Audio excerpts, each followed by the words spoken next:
Stratasys has the widest range of 3D printing materials of any 3D company on the market. The company recently reported their earnings. They delivered $97.2 million in revenue.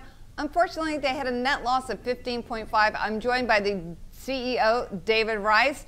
So, Mr. Reis, let's talk about these revenues because everyone was thinking 3D companies were just overhyped and that they wouldn't deliver, but clearly you were able to deliver quite a bit in revenue. Yeah, I think that the way to look on our numbers is really to look on non-GAAP numbers. So on non-GAAP basis, the company had very good performance in Q1. Top line was a little bit above $98 million, which represents about 18% quarter over quarter compared to Q1 12.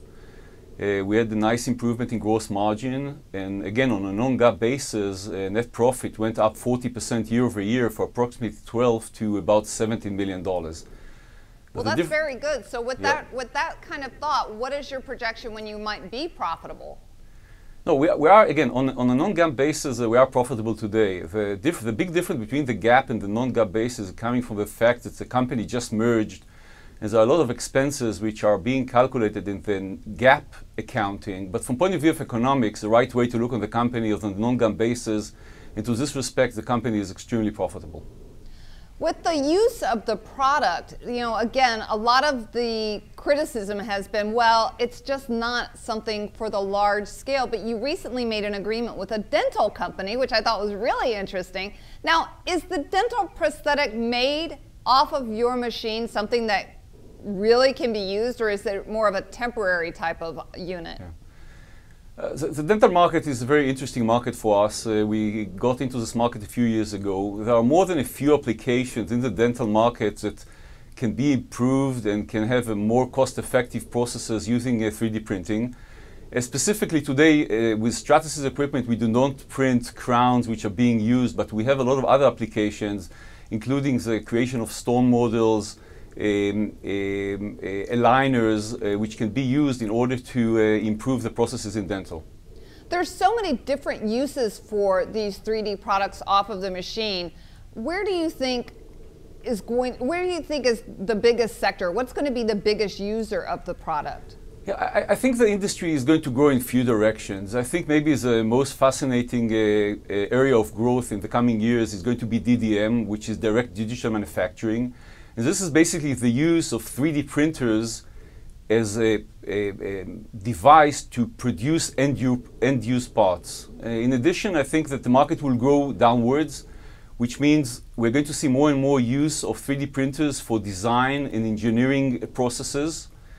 And as you mentioned earlier, we have a few very attractive verticals like dental and medical, which we are going to see growing in the coming years.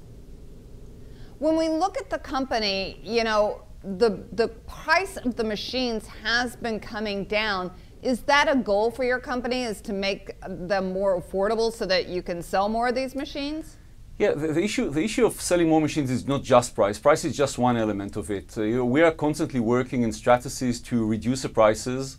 We introduced about a year ago, I think, one of the best printers for office use is called the Mojo, which is priced at about $10,000. But in order to make it widely used, it's not just about price. We're talking about, being office friendly. We're talking about ease of use. We're talking about size and noise. And I think the industry in a whole, and Stratasys particularly, is moving to this direction. Do you have any concern about 3D guns? Because we're hearing a lot of negative talk about the ability to make a gun off of a 3D printer. Again, the gun issue is being mentioned a lot lately in the media. I think that it's just one element of a much wider issue that has to do with the introduction of a new technology into the market. I think issues like IP, legal, privacy, copyrights, came out to light also when internet was introduced and mobile telephony.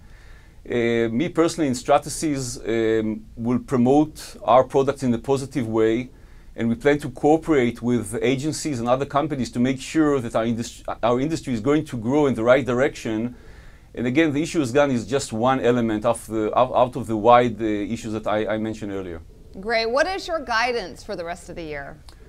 Yeah, we expect top line to be between $430 to $445 million, with net profit at around $80 million. We concluded our first quarter, as I said earlier, with good results, and I'm kind of optimistic regarding the continuation of the year. Well, we have heard so much about 3D printers and so much we were concerned about it being hype, but it looks like these revenues are real. They are 3D money. That is David Reis, CEO of Stratasys, and I'm Deborah Borchardt with The Street.